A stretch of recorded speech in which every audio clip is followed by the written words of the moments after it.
Viewers, আসসালামু আলাইকুম। শুভ বিকেল। আপনারা দেখা কি সুন্দর একটি ঈদগাহ মাঠ, আধুনিক স্থাপত্যের চমৎকার এক নিদর্শন। ঈদগাহটি শিবগঞ্জ বাইপাসের ধারে অবস্থিত। শিবগঞ্জ শহর থেকে 3 কিলোমিটার দূরে অবস্থিত।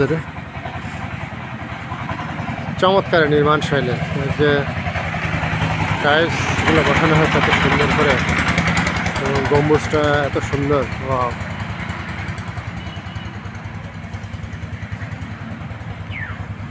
টাইলস দিয়ে মোড়ানো চমৎকার সুন্দর একটি ঈদগাহ মাঠ।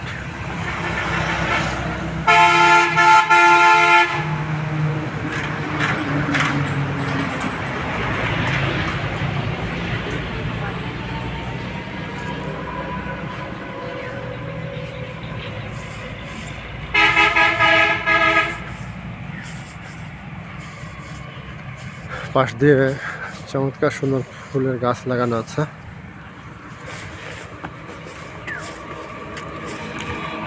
এই দিকটা চলে গেছে চাঁপানবাবগঞ্জ শহর, আর এই পাশে শিবগঞ্জ, কানসাট এবং সোনা মসজিদ।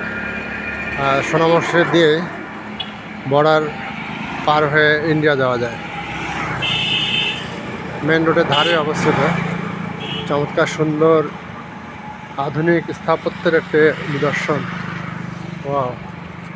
তো ওকে friends and viewers, thanks for watching my page and YouTube channel.